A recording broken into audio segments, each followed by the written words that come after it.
Welcome back to the deep dive. We're shifting gears a bit today. Yeah. We're looking at a really, pivotal segment from Anubhav Srivastava's book, How to Cope with a Brutal World. Okay.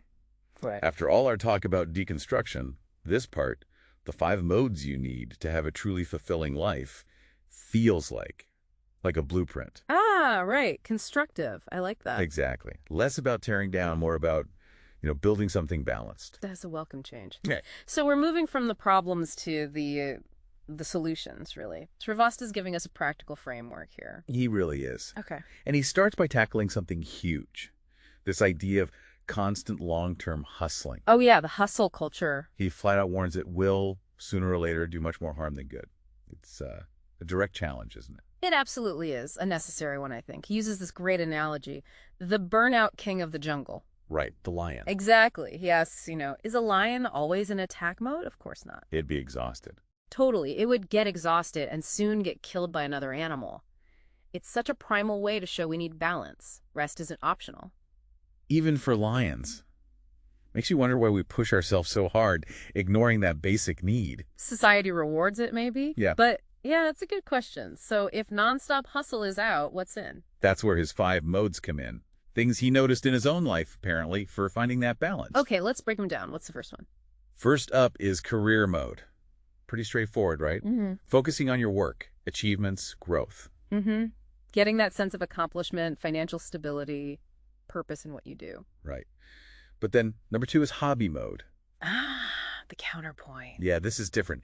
Engaging in creativity just for the joy of it.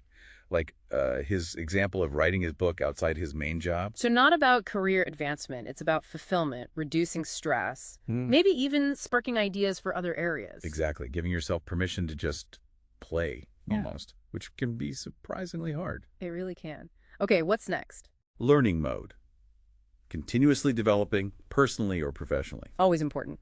Yeah. But didn't he have a warning here? He did. Big one. He says, don't rely on social media as a mode of learning. Calls it manipulated nonsense most of the time. Oof. Strong words, but probably fair. He means intentional learning, not just scrolling. Right. Active engagement. Okay. Mode 4 feels lighter. Fun mode. Fun mode. I like the sound of that. Me too. Activities for pure fun in themselves. No other goal. No means to the end, he says. Just enjoyment for its own sake. Like that Einstein quote you mentioned. Oh, yeah. Play is the highest form of research.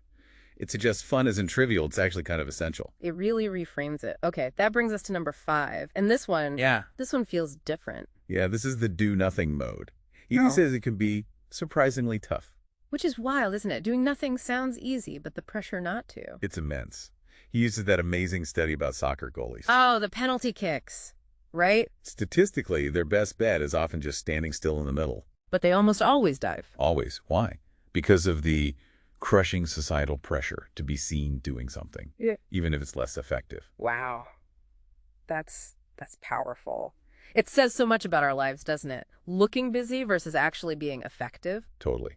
We perform busyness to avoid judgment. And that fear of being seen as idle. Yeah. And Srivastava just flips that whole idea. He takes an idle mind as the devil's workshop and reframes it as a somewhat idle mind is actually God's workshop. Whoa. Okay. He sees doing nothing as almost sacred, a rebellion maybe, a way to actually hear yourself think without all the noise. Creating space for real insight. That's actually quite profound. A radical act, like you said. So these 5 modes, career, hobby, learning, fun, and do nothing. It's the switching between them that's key, he argues, like seasons changing. Yeah. It creates resilience, a more whole life. It feels less like advice and more like, an instruction manual for being human in this crazy world. Yeah. Really practical, but deep, too. It really is. It leaves you thinking, doesn't it? What does doing nothing actually mean for you?